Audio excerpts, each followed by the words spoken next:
Hi guys! Welcome to my vlog.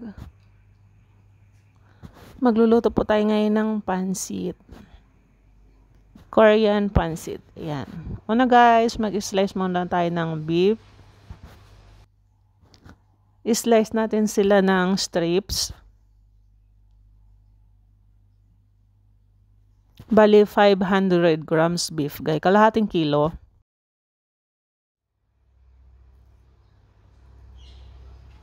Then ilagay natin sa malukong.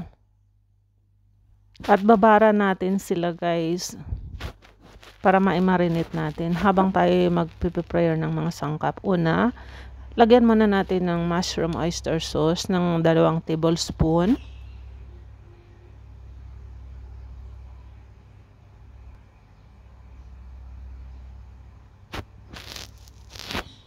Then maglagay din tayo ng brown sugar 1 tablespoon and then 2 tablespoon na sesame oil.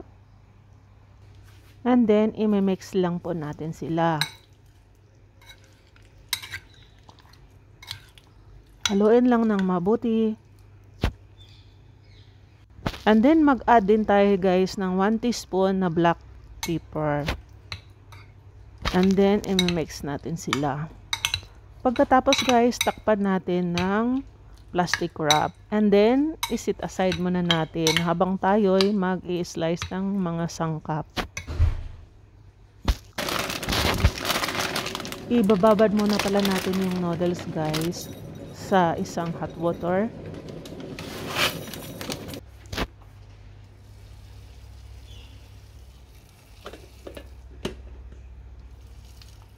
Tamang-tama guys, pagkatapos kong mag-slice mamaya ng mga sangkap, malambot na yan siya. Madali na lang silang lutuin.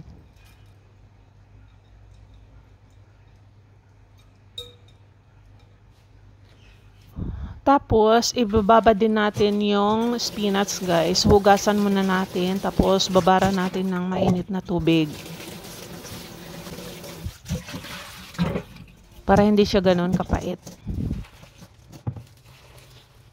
At mag-start na tayo guys mag-slice ng mga sangkap. Mag-slice tayo ng red bell pepper. I-strips lang natin.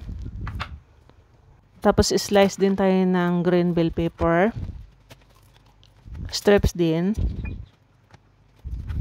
Slice into strips. And then isang large onion. Tapos 4 cloves na garlic, chopped garlic.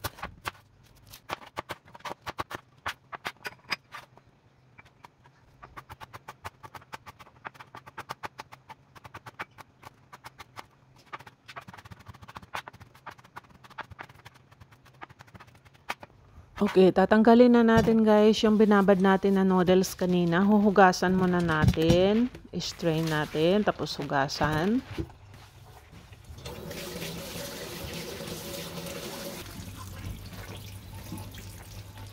Tapos ilagay sa mangkok.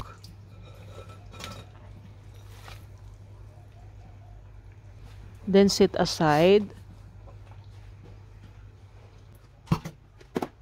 Tapos yung spinach natin, hugasan din natin para ma-ready na din natin. May slice na din.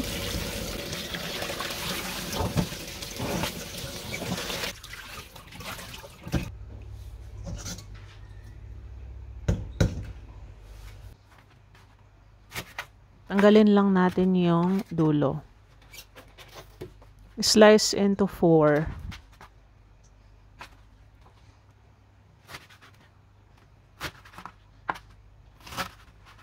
Tapos ilagay natin sa bowl.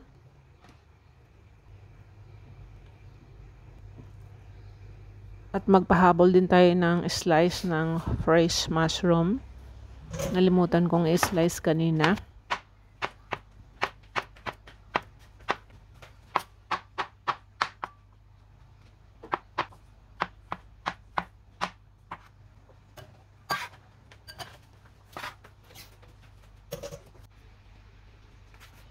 At ready na ang aking mga sangkap guys. Mayroon tayong marinated beef, fresh mushroom, spinach, and mga sangkap. Ayun. Start na tayo guys. Maglagay lang tayo ng mga 2 tablespoon na oil.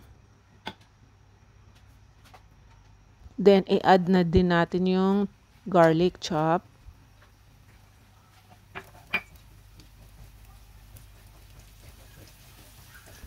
Then, lutuin lang natin yan siya ng mga second.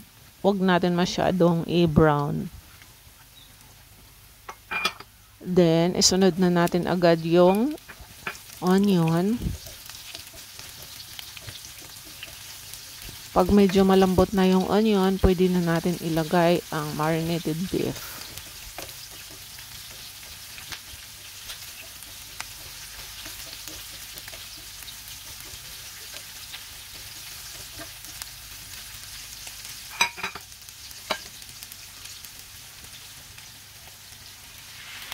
Ilagay na natin yung marinated beef guys. Tapos, haluin lang natin. And then, takpan pagkatapos.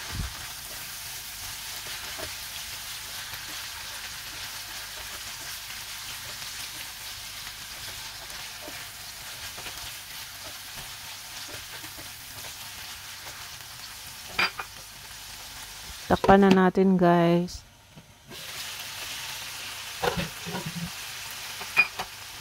Ayan, medyo brown na siya. Ilagay na natin yung mushroom.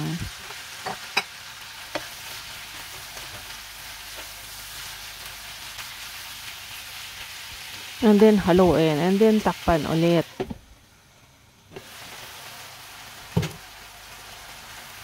Pagkaraan ng ilang minuto guys, haluin ulit.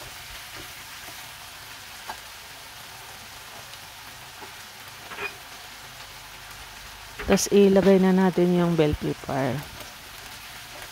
Red at saka green. Tapos haluin guys, tapos takpan ulit sila.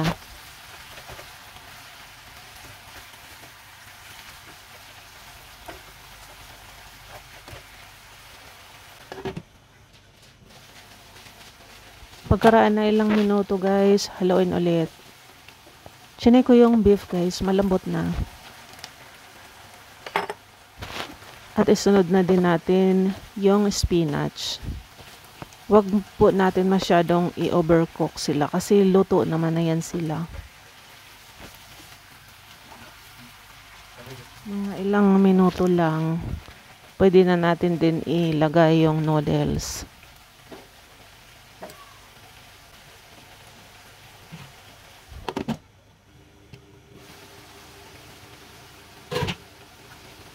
Ayan, luto na yan sila guys. Malambot na yung beef. Mag-a-add na din tayo ng sangkap. Tikman natin kung kulang ang lasa. At magdagdag tayo ng sangkap.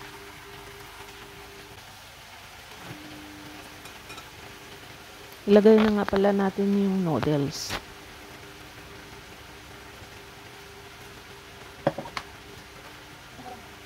Madali na lang itong lutuin kasi binabad na natin sa mainit na tubig.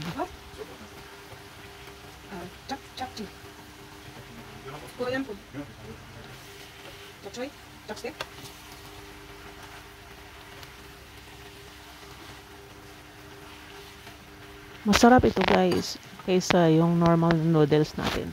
Maglagay nga pala tayo ng 2 tablespoon na soy sauce. At saka 1 tablespoon na brown sugar.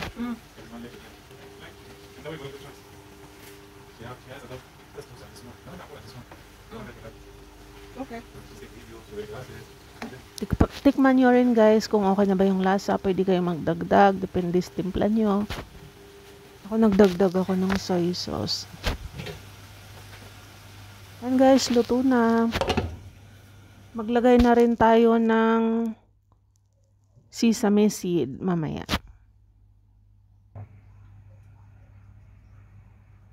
Ayan siya guys. Lagyan natin sila ng sesame seeds kasi pang dagdag pabango lang.